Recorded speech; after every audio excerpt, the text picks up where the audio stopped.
Essa palavra, ela é uma continuação da palavra da semana passada. Se você estava aqui, você vai aproveitar mais. Se você não estava aqui, e se Deus falar o teu coração, depois você entra no YouTube, porque amanhã, em nome de Jesus, estarão as duas no ar. Amém? Glória a Deus. Mas essa palavra, eu dei um nome confrontador, que é só uma coisa te falta. E continuou faltando para o personagem bíblico, então não necessariamente você e eu, amém? Isso não é para você e não é para mim. Isso aqui foi para o jovem rico. Nós vimos a semana passada aquele jovem que chegou até Jesus e ele tinha feito tudo, quase tudo, nota 9. Jesus olhou para ele, ele falou para Jesus o que ele fazia, ele falou para Jesus como era a vida dele, e Jesus olhou para ele e falou, é verdade, você faz tudo isso. E a Bíblia diz que Jesus o amou. Então veja, ele fez quase tudo e Jesus o amou. E aí Jesus fala para ele, só falta para você uma coisa. Você imagina Deus falar para você, olha, eu vou mudar a tua vida, tudo isso que você está fazendo está ótimo, eu posso fazer algo que você nem sonhou. Só falta você fazer uma coisa. Jesus da glória, o que é? Fala que eu vou fazer, né? Mas o Senhor tocou na ferida daquele jovem, eu não vou pregar a palavra da semana passada. E a Bíblia diz que ele foi embora triste por aquilo que Jesus pediu para que ele fizesse. E o que Jesus fez acerca daquele jovem, quando ele virou e foi embora triste, Jesus não fez nada. Porque o coração daquele jovem não queria Jesus. Então não adiantava Jesus correr atrás dele. Jesus entendeu a decisão do jovem, ele tomou uma decisão e foi embora. E essa decisão, semana passada, o que aquele jovem tinha é que o senhor dele era Mamom. E porque o senhor dele era Mamom, ele estava preso com as riquezas. Então, quando o Senhor tocou na ferida dele, falou, vai e vende tudo que você tem, dá aos pobres e volta. Ele ficou apegado naquelas coisas e ele não quis. Mas Jesus diz algo logo depois disso, que é o que eu quero conversar com vocês hoje, que é o que tem me confrontado. Porque Jesus falou, vai, vende tudo o que tens, dá aos pobres e terás um tesouro no céu. Então, vem e segue-me. O jovem vender tudo, o jovem dar aos pobres, o jovem fazer tudo o que ele estava fazendo era muito bom, mas o que era agora importante e necessário era que ele seguisse a Jesus. E a grande questão é que no Evangelho, que está sendo em muitos lugares pregado hoje em dia, é que Jesus me segue. E eu vou fazer as coisas que eu quero fazer, e Jesus vem comigo atendendo as minhas vontades, Ele vem comigo cumprindo os meus desejos, e Jesus, em vez de Ele ser o meu Senhor, Ele passa a ser, no delírio de algumas pessoas, o meu servo. E Jesus nunca vai ser o meu servo, porque Ele é Senhor acima de todos os nomes, o nome dEle é maior no céu, na terra e debaixo da terra, até no inferno as pessoas vão confessar que Jesus Cristo é o Senhor. Então é uma ilusão e um delírio achar que Jesus vai me servir no que eu quero, vai responder a oração do jeito que eu quero, e eu vou poder me relacionar com Ele da maneira que eu acho. Ele não vai fazer isso. E é isso que eu quero compartilhar com você nessa manhã. Então abra comigo no Evangelho de Marcos, capítulo 10, eu vou ler do 23 em diante. Essa primeira parte foi a parte do começo, de 17 a 22. Marcos 10, de 25 a 31.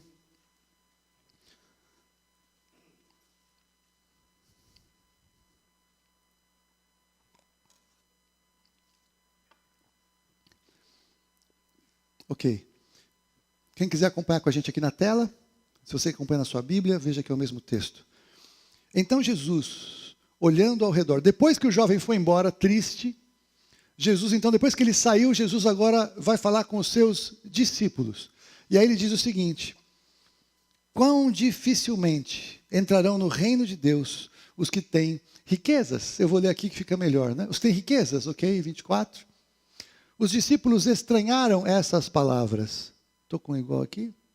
Isso, mesma tradução. Essas palavras. Mas Jesus insistiu em dizer-lhes: filhos, quão difícil é para os que confiam nas riquezas entrar no reino de Deus. É mais fácil passar um camelo pelo fundo de uma agulha do que entrar um rico no reino de Deus. Eles ficaram sobremodo maravilhados, dizendo entre si: então, quem pode ser salvo? Jesus, porém, fitando neles o olhar, disse: para os homens é impossível, contudo não para Deus, porque para Deus tudo é possível. Então Pedro começou a dizer-lhe: e nós, que tudo deixamos e te seguimos? Tornou Jesus: em verdade vos digo que ninguém que tenha deixado casa, ou irmãos, ou irmãs, ou mãe, ou pai, ou filhos, ou campos, por amor de mim e por amor do Evangelho, que não receba já no presente o cêntuplo de casas, irmãos, irmãs, mães, filhos, campos, vírgula, com perseguições, vírgula, e no mundo por vir a vida eterna. Porém, muitos primeiros serão últimos e os últimos primeiros. Pedro, ele era um cara super pronto em falar, não é isso? Sempre que tinha alguma pergunta, o Pedro tinha uma resposta. Sempre que tinha uma oportunidade, o Pedro ousava naquela oportunidade. O Evangelho fala muito que Pedro foi o cara que afundou no mar. Eu gosto de dizer que ele foi o único que andou sobre o mar além de Jesus, porque ele andou. A gente só quer carimbar naquilo que não foi tão legal. A gente fala que Pedro negou a Jesus, e é verdade, muitos ficam assim confortáveis. Bom, se o Pedro negou e eu negar, tudo bem, mas a gente não vê a conversão que Pedro fez, e o que Pedro viveu depois daquilo, o que ele fez a partir daquele momento. Então o Pedro, ele muitas vezes ele é um cara injustiçado no meio gospel, porque a gente pega mais às vezes as falhas de Pedro, e nós somos tão melhores do que Pedro, na verdade. E a gente não fala tantas coisas tremendas de Pedro, porque afinal de contas nós somos melhores do que ele. A Bíblia diz que Pedro andava, e a sombra de Pedro curava os enfermos. Jesus da glória. Vamos ter um pouco mais de referência com o Pedro. Mas veja, o Pedro, nesse momento que Jesus falou isso, o Pedro falou o seguinte, eu quero essa frase: mas e nós? Nós deixamos tudo e te seguimos. E Jesus, ele não fazia média com ninguém, não é isso? Ele falava a verdade. Doa a quem doer, ele falava a verdade. E para o jovem rico ele falou: para você falta uma coisa. Aí o Pedro falou: deixamos tudo para te seguir. O que Jesus falou para ele? Nada. Era verdade. Então aqueles caras que estavam andando com Jesus, eles realmente tinham deixado tudo para seguir a Jesus. Então a declaração deles era apropriada. Eles estavam falando uma verdade, e porque eles estavam falando uma verdade, Jesus então construiu uma outra verdade, registrada para eles e registrada para você e para mim, que lemos a Bíblia agora no ano de 2019, depois de Cristo. Jesus disse: em verdade vos digo que ninguém há que tenha deixado casa, e o que eu quero enfatizar aqui é irmãos, ou irmãs, ou mãe, ou pai, ou filhos, e também os campos, por amor de mim e por amor do Evangelho, que não receba já no presente 100 vezes mais de casas, irmãos, irmãs, mães, filhos, com perseguições, e no mundo por vir a vida eterna. Muitas pessoas em países que têm religiões contrárias a Jesus o Cristo, quando a pessoa se converte, a família manda matar. Sabia disso? Hoje, nesse ano nós estamos vivendo, acontece isso. Ou persegue, a pessoa tem que fugir da sua casa, tem que fugir da sua família, tem que fugir da sua religião, porque ela decidir que ela quer Jesus Cristo como Senhor e Salvador, e como você e eu que estamos aqui achamos algo especial, algo importante, algo valioso, algo eterno, algo verdadeiro, se ela decidir achar isso, ela vai morrer. E nós fazemos isso e a gente chega aqui na igreja: glória a Deus, aleluia, pela sua vida, que bom que você decidiu assim. Aqui nós temos encorajamento para entregar a vida a Jesus Cristo. Em alguns lugares a pessoa é ameaçada de morte ou literalmente morta por isso. Então, se a gente não entender a realidade do contexto que Jesus está falando, nós não vamos entender um pouco o que eu quero compartilhar com você e comigo mesmo, de decisões que nós temos que tomar acerca da nossa vida. Abre comigo um pouquinho ali, Mateus capítulo 10. Eu já falo o versículo, porque senão vocês vão começar a ler. Porque nós temos um pensamento estranho que permeia muito do Evangelho. Nós pensamos assim: Jesus é bom. É mentira que ele é bom? É verdade, Jesus é bom. Mas muitas vezes o que a pessoa entende como Jesus ser bom significa que Jesus ele vai deixar eu fazer tudo o que eu quiser, do jeito que eu quiser, o que não é verdade.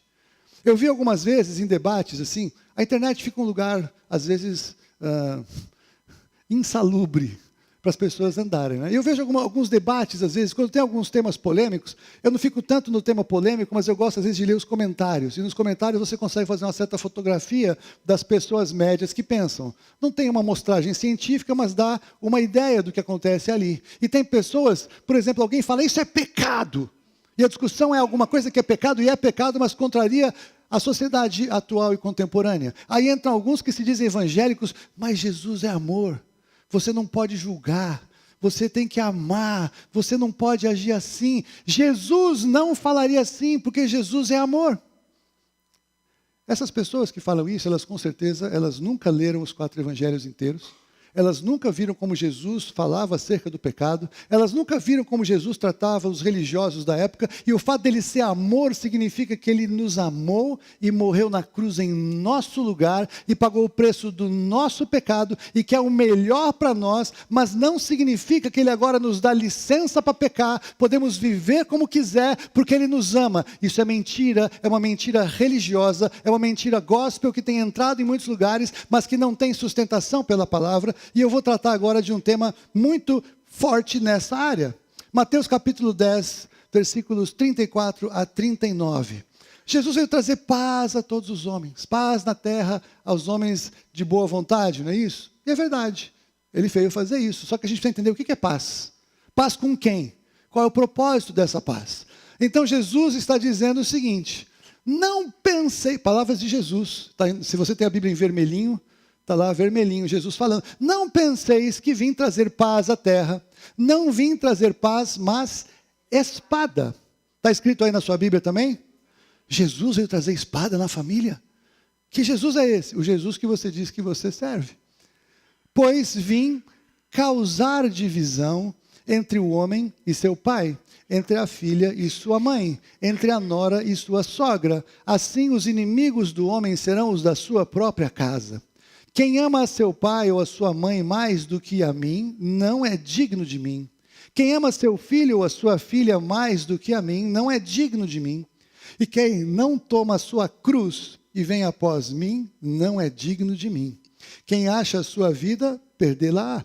Quem, todavia, perde a vida por minha causa, achá-la.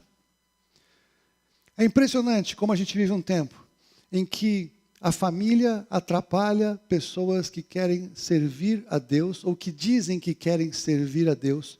Ou a família não atrapalha, a família faz o que acha que deveria fazer, e aquele que é cristão e que deveria saber o que deveria fazer acerca dessas situações, não sabe o que faz, não sabe como se posicionar, e se posiciona de acordo com os pensadores cristãos contemporâneos. Não, se você ama a sua família, você vai atender primeiro a sua família e depois você vai obedecer a Deus. Tem base bíblica para isso? Não tem. A palavra de Deus diz que sim, nós devemos orar pelos nossos familiares e que quem não cuida dos da sua casa é pior ou negou a própria fé. Uma coisa é cuidar da família. Está falando para desonrar pai e mãe? A Bíblia fala que tem que obedecer e honrar pai e mãe. Os filhos, os pais vão honrar e os pais vão disciplinar os seus filhos porque os amam. Os pais não vão provocar os seus filhos a ir, é verdade? É verdade. Agora, quando os pais ou os filhos impedem um cristão de servir a Deus, nessa hora a palavra de Deus vira espada, porque o filho ou o pai ou a mãe ou qualquer que seja nessa relação de parentesco deve primeiro cumprir o chamado de Deus de servi-lo e assim criando talvez uma confusão dentro da sua casa num primeiro momento. E aí fica todo mundo de olho arregalado. É tremendo esse texto porque veja, está falando de casamento, de marido, esposa, esposa, marido? Não, porque para casamento tem um outro capítulo de como tratar e não é desta maneira. mas tem pais que atrapalham os filhos de servirem a Deus. Tem filhos que julgam ou que dão a desculpa dos seus pais ou da sua mãe para não servirem a Deus. E Jesus está deixando claro que esse confronto vai acontecer nas casas. E ele diz algo muito mais sério, que é algo que para mim é o que marca: quem ama o pai ou a mãe mais do que a mim, não é digno de mim. Quem ama o filho ou a filha mais do que a mim, não é digno de mim. E eu não estou dando uma interpretação, eu estou lendo um texto literal. Você pode ler nos outros evangelhos. Se nós não entendemos quem nós somos de verdade, e se nós não entendermos a forma como o diabo tenta nos paralisar depois que nós dizemos que nós queremos seguir a Jesus, nós não vamos saber nos posicionar com sabedoria. Quem ama mais o pai ou a mãe? O filho, a filha ou Jesus? Quem? Por que Jesus ama mais? Porque Jesus morreu pelos nossos pais e pelos nossos filhos. Ninguém tem maior amor do que esse de dar a alguém a própria vida em favor dos seus amigos. Amigos que se tornaram amigos, porque quando ele morreu, a Bíblia fala, Paulo fala em Romanos, que Deus prova o seu próprio amor para conosco, pelo fato de que Cristo morreu por nós, sendo nós ainda pecadores. Jesus não morreu quando você veio na igreja e você adorou a Ele, e você leu a Bíblia, e você quis evangelizar as pessoas, e você falou, eu quero o Senhor. Não foi nesse momento. Ele te amou quando talvez você, como muitas pessoas fizeram antes de se converter a Cristo, eu não quero Jesus, isso é bobagem. O evangelho é uma conta carochinha, isso aí não tem valor nenhum, não tem significado nenhum. Não quero saber desse Jesus. Muitos falaram isso antes de se converter, não é verdade? Muitos rejeitaram o evangelho antes de ter uma nova oportunidade de conversão. Então quem quer converter o pai, a mãe, o filho ou a filha? Jesus. Mais do que o pai ou o filho que está, num certo momento, afrontando um pouco a relação familiar para criar um confronto. Por que acontece esse confronto? Porque todas as pessoas que não receberam a Jesus Cristo como Senhor e Salvador estão sob a influência do maligno. Lembra que a nossa luta não é contra a carne e o sangue? O nosso problema não é nosso pai, nossa mãe, nosso filho, nossa filha. O nosso problema não, a nossa luta é contra o mundo espiritual.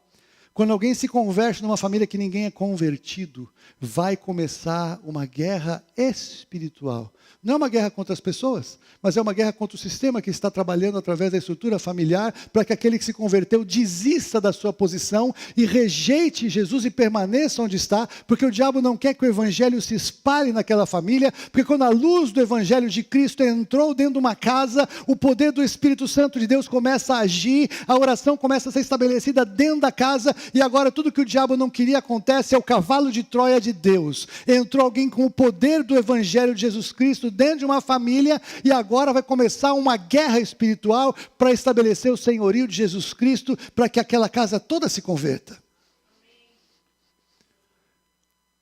Como isso começou a acontecer com uma certa frequência? A mentira que começa a entrar agora é: seja bonzinho na sua casa. Não fala muita coisa. Deixa que Deus vai agir. É claro que Ele vai agir. Mas como é que o evangelho entra para a salvação de uma pessoa? A fé vem pelo ouvir, e ouvir vem pela palavra. Se não há pregação do evangelho na casa, muitas pessoas têm boa conduta ética e moral nas relações familiares. Então, o crente ter se tornado uma boa pessoa eticamente não significa nada.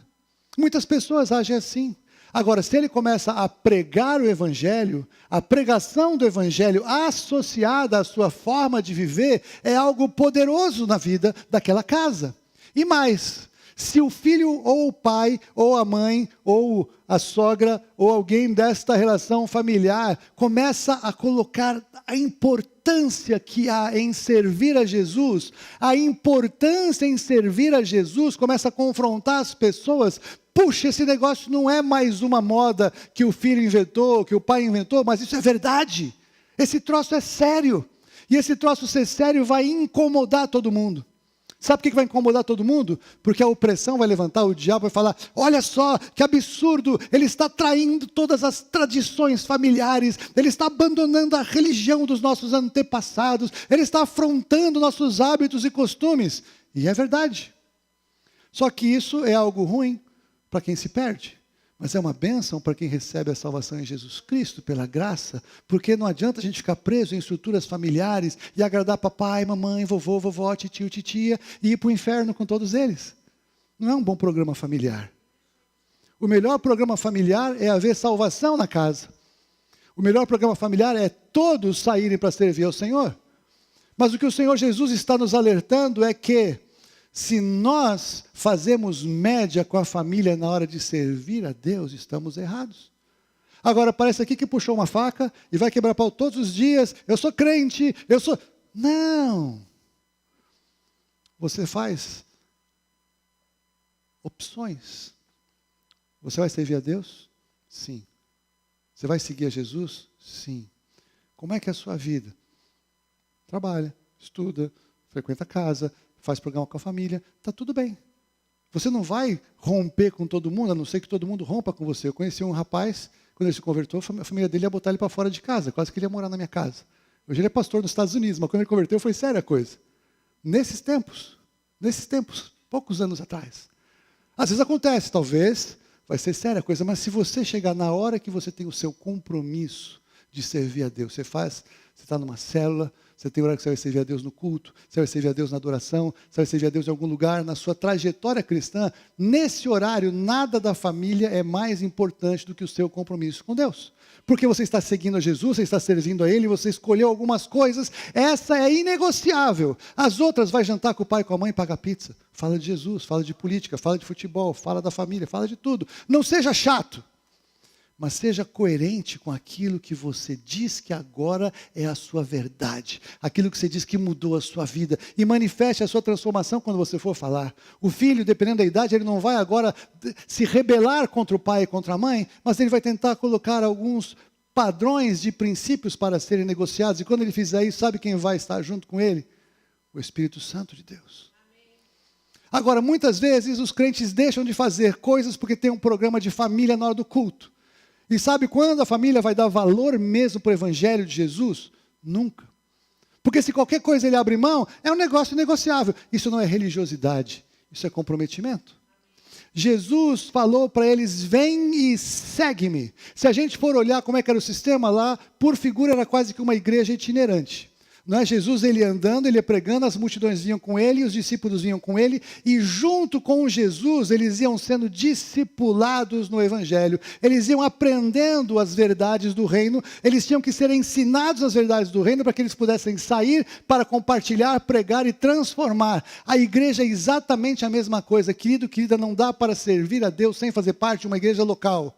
É impossível, porque é na igreja local que Jesus vai te ensinar na sua caminhada, através de pastores, mestres, apóstolos, evangelistas, profetas, e todos os dons e todos os ministérios, o que você precisa saber para você ser fortalecido na sua fé, para você ser fortalecido na sua experiência com Ele. Não há outro lugar para crescer na fé que não seja na igreja local. Jesus estabeleceu a igreja local, e o diabo nesses últimos tempos está querendo acabar com a igreja local, chamando de religiosidade, chamando de legalismo, o que são hábitos e compromissos que o Senhor nos chama a ter com Ele, através das pessoas, quando Ele congrega as pessoas, porque quando há congregação das pessoas, Jesus ali está. Quem ensina é o próprio Jesus. Agora, se a pessoa é retirada desse lugar, ela não vai crescer, não vai aprender, não vai ser ministrada, não vai ser exposta aos dons. Eu faço da minha casa você faz qualquer coisa menos igreja. Você pode fazer curso de longa distância de estudo bíblico. Você pode assistir louvores no YouTube e encher sua casa de adoração, isso é uma bênção. Aliás, nós temos até um monte que a gente pode recomendar. Mas isso não substitui você estar junto, porque tem coisas que só acontecem quando estamos reunidos, e quando estamos reunidos somos fortalecidos. E aí, ainda que alguém perca o relacionamento familiar, porque a família fala, vai embora, vai deixar pai, mãe, irmãos, irmãs, mas vai receber 100 vezes mais pais, mães, irmãos e irmãs. Tinha uma vez que Jesus estava pregando numa casa, que era a casa de Jesus. E tinha uma multidão dentro da casa dele. Aí tocou a campainha, bateu na porta. Aí veio alguém falar, Jesus, a tua mãe e os teus irmãos estão aí. Naquele momento Jesus já tinha saído da casa dele, ele já morava em Cafarnaum. Aí Jesus olhou para aquela multidão que estava ali dentro da casa e falou, quem é minha mãe? E quem são meus irmãos? esses são a minha mãe e os meus irmãos. Aliás, ele falou outra vez, minha mãe e meus irmãos são aqueles que fazem a vontade do meu Pai. Aleluia! Jesus não ficou preso na estrutura familiar para cumprir o ministério que Deus confiou para ele estabelecer. Abre comigo a sua Bíblia no Evangelho de Lucas 9, 57. Lucas 9, 57 a 62.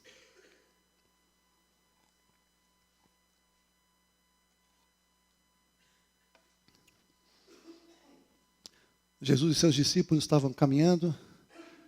Indo eles no caminho fora, alguém lhes disse, seguir-te-ei para onde quer que fores. Mas Jesus lhe respondeu, as raposas têm seus covis e as aves do céu ninhos, mas o Filho do Homem não tem onde reclinar a cabeça. A outro disse Jesus, segue-me. Ele, porém, respondeu, permite-me ir primeiro sepultar meu Pai. Mas Jesus insistiu, deixa aos mortos o sepultar os seus próprios mortos, tu, porém, vai e prega o reino de Deus. Outro lhe disse, seguir-te-ei, Senhor, mas deixa primeiro despedir-me dos de casa. Mas Jesus lhe replicou, ninguém que tendo posto a mão no arado, olha para trás, é apto para o reino de Deus. Que palavra dura.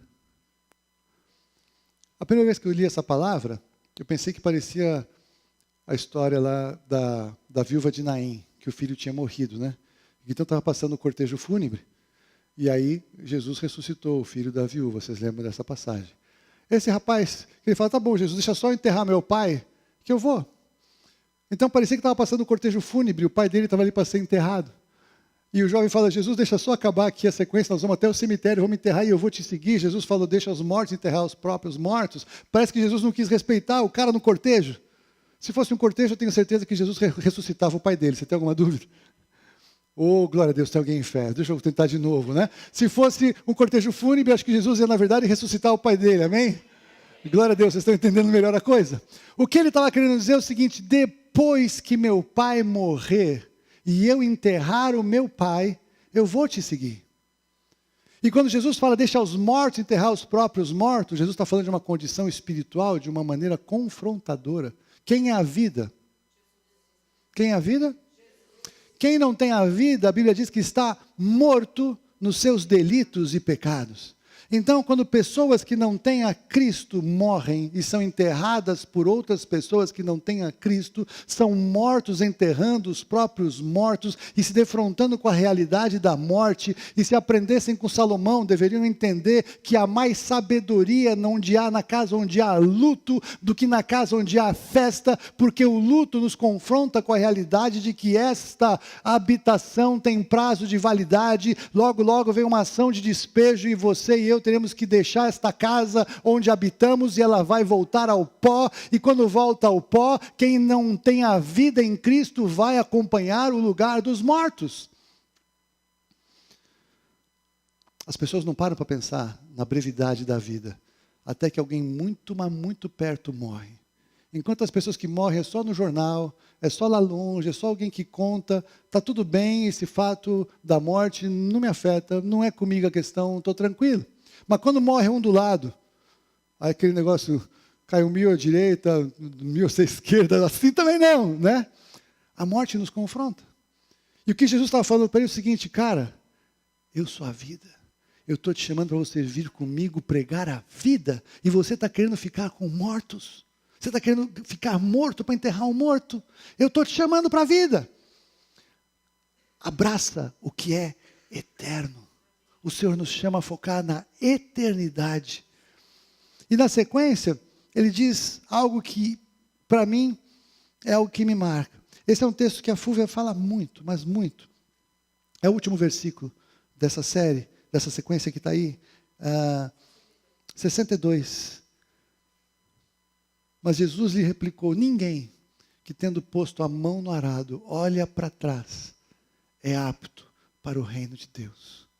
Jesus, ele tem uma palavra muito forte que nós lemos no comecinho, que é o seguinte, quem quer vir após mim, negue-se a si mesmo, tome a sua cruz e siga-me. Não é isso? E muita gente fala, poxa, Haroldo, é verdade. Olha, não é o meu caso, minha sogra já morreu, ela era uma bênção. Mas você não conhece minha sogra, é a cruz que eu tenho para carregar nessa vida. Olha, eu tenho uma doença, eu tenho uma enfermidade que é muito difícil de lidar, é a cruz que eu tenho para lidar. Olha, eu tenho um problema e essa é a minha... Não! Isso não é a cruz. Isso é problema, isso é circunstância, isso é oportunidade de exercer a fé. Tomar a cruz significa morrer. Jesus nos chamou para morrer com Ele.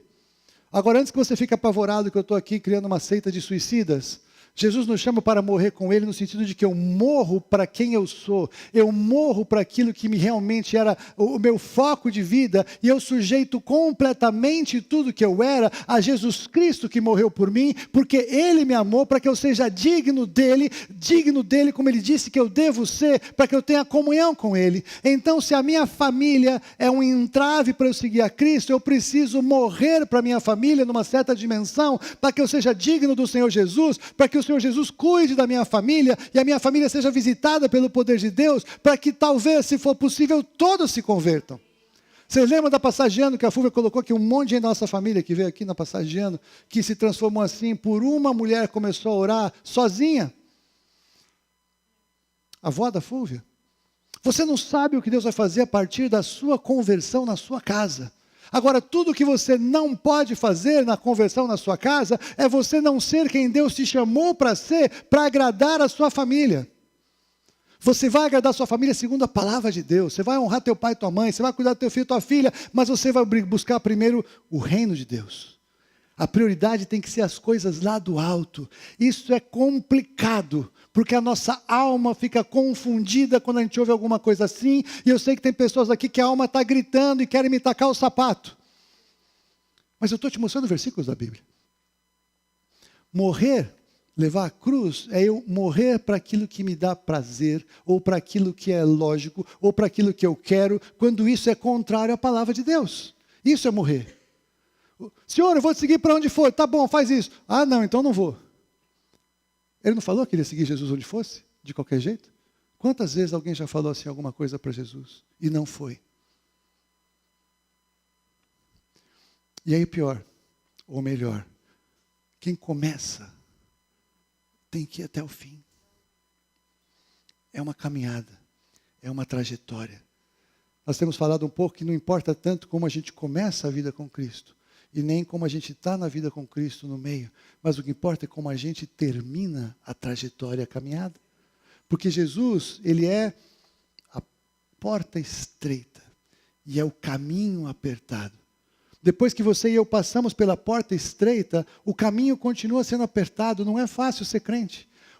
O que estão criando de um evangelho que é falso ser crente, é fácil ser crente, não é o evangelho verdadeiro. Não é para o crente ser aceito nas colunas sociais, não é para o crente ser aplaudido e aclamado. Ele, em alguns momentos, ele vai ser confrontado por ser crente, vai ter que abrir mão de algumas coisas por ser crente, vai ter que rever algumas coisas em relação a alguns grupos e ambientes por ser crente, porque há uma perda. Jesus foi muito claro, tem que deixar coisas.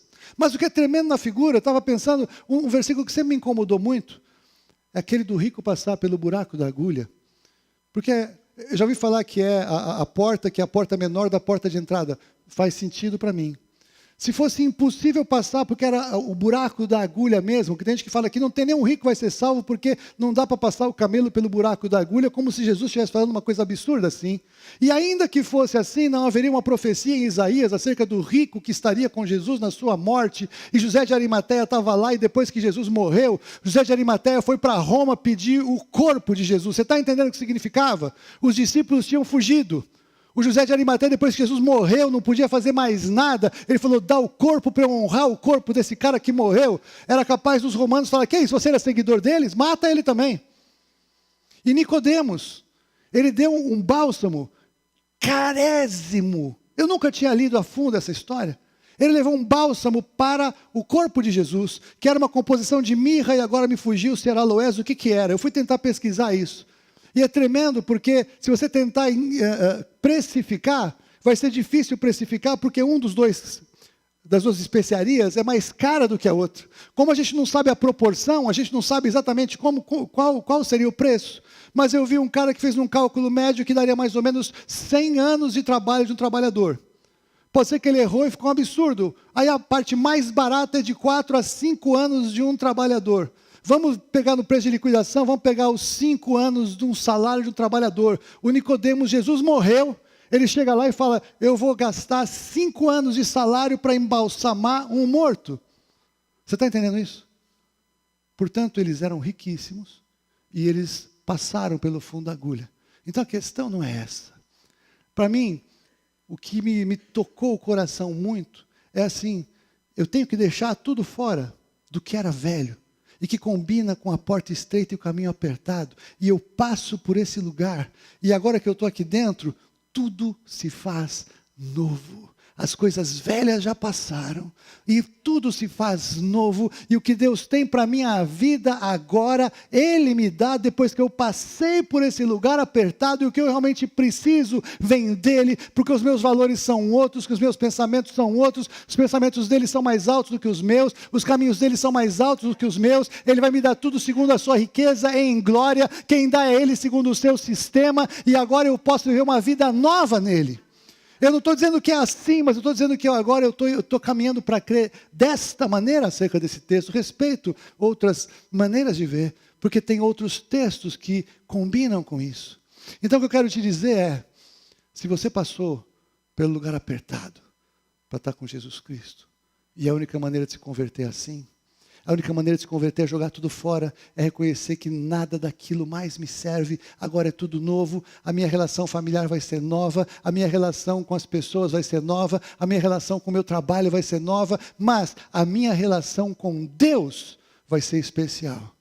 E eu vou me consagrar a Deus, e eu vou pegar o arado, e eu vou caminhar, e eu vou servir ao Senhor com a maior excelência que eu puder servir, e eu não vou olhar para trás. Sabe o que significa olhar para trás? Tem uma personagem muito famosa na Bíblia, que olhou para trás, que foi a mulher de Ló.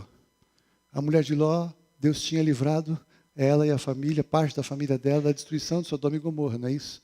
E aí o anjo falou, não olha para trás. Mas aquela mulher, ela amava tanto a vida em Sodoma e Gomorra, tanto a vida em Sodoma e Gomorra, que ela imaginar Sodoma e Gomorra sendo destruída foi forte demais para ela, tinha saudade daquele lugar. E embora estivesse caminhando para o livramento que Deus estava dando, ela quis olhar para trás. Ela tinha saudade daquela vida. E esse tipo de pessoa não agrada a Deus. Quando nós saímos do Egito. A figura é que o Senhor nos tirou do Egito. Lembra do povo que queria comer as cebolas do Egito? Queriam manter as práticas do Egito, eles queriam voltar porque o que Deus tinha para eles era grande demais. E por causa disso morreram no deserto. Muitas vezes, muitos cristãos param no deserto porque ficam olhando um pouquinho para trás. Porque tem algumas coisas do mundo que me atraem. A gente acabou de encerrar um momento na nossa cultura, que são as festas de final de ano. E muitas pessoas criaram fotos falsas para suas mídias sociais. Puseram a família reunida, sorridentes, todos abraçados, felizes, né? E muitos estavam quase se matando na foto, né? Se pudesse tirar uma foto dos pensamentos, acaba logo essa foto que eu não aguento ficar abraçado com esse cara há tanto tempo, tira daqui, não suporto ele. E muitas fotos falsas foram feitas. Tem um monte de foto verdadeira, claro que sim. Mas eu estou falando que é uma pressão para todo mundo ter uma família maravilhosa, linda, perfeita, reunida para uma foto. E agora, se chamar todo mundo para reunir na semana que vem para jantar, já não vem metade, porque agora não tem a obrigação social de estar. Então, muitas pressões familiares que nós sofremos, elas são pressões de um sistema que quer estabelecer alguma coisa que não é verdadeiro. A verdadeira vida em família, ela vem através da associação ao mesmo Pai. Nós somos chamados para ser filhos de Deus em Jesus Cristo. Esta é a família de Deus, que é a família mais alta, porque é a família eterna. O Senhor é um Deus de família. Quem criou a família foi Deus, amém?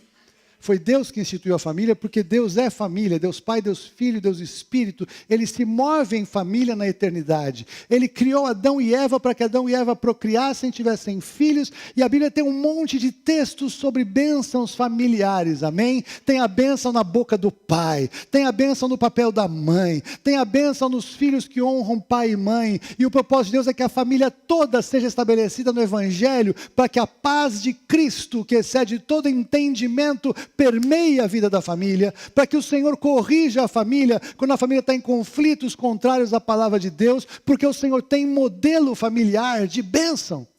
Mas a família, ela é criada por Deus para glorificar a Deus. Quando a família rejeita Deus e quer impedir as pessoas de se converterem a Jesus Cristo, essa família é maligna. Você está entendendo?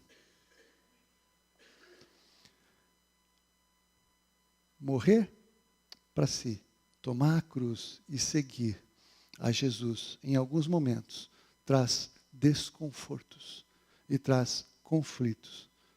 Mas, meu querido, nenhum de nós aqui no Brasil, hoje, janeiro de 2019, mês que vem não sei, ninguém aqui está sendo morto por servir a Jesus Cristo. Alguém está sendo ameaçado de morte aqui porque se converteu a Cristo? Talvez você morra na rede social. Talvez a tua turma te rejeite no WhatsApp. Muitos morrem. Isso é grave? Se você acha isso grave, você não entendeu o que Jesus fez por você. Se nós não entendemos a verdade do que Jesus fez por nós, essas perdas são insuportáveis. Se nós entendemos o que Jesus fez por nós, perder qualquer coisa não significa nada diante da revelação do que Jesus fez na cruz do Calvário por mim e por você. Jesus ama todos os seus familiares, mas Ele espera que você coloque na balança de uma maneira adequada, em nome de Jesus. Algumas áreas da nossa família, nós somos talvez um pouco radicais demais. Nós somos talvez um pouco fanáticos na nossa prática religiosa. Talvez nós somos exagerados. E sabe o que é mais triste? O mais triste às vezes é crentes falando para crentes que o crente está crente demais, que é melhor ser um pouco menos crente. E aí entra muito o que o Willi compartilhou na ministração.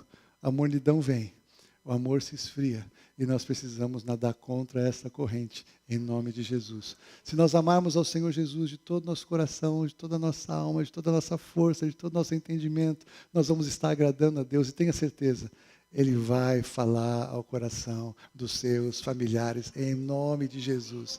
Mas não coloque datas familiares em conflito com datas que são da sua responsabilidade de servir a Deus. Muda a data familiar ou falte no evento familiar, se é que Deus tem primeiro lugar na sua vida.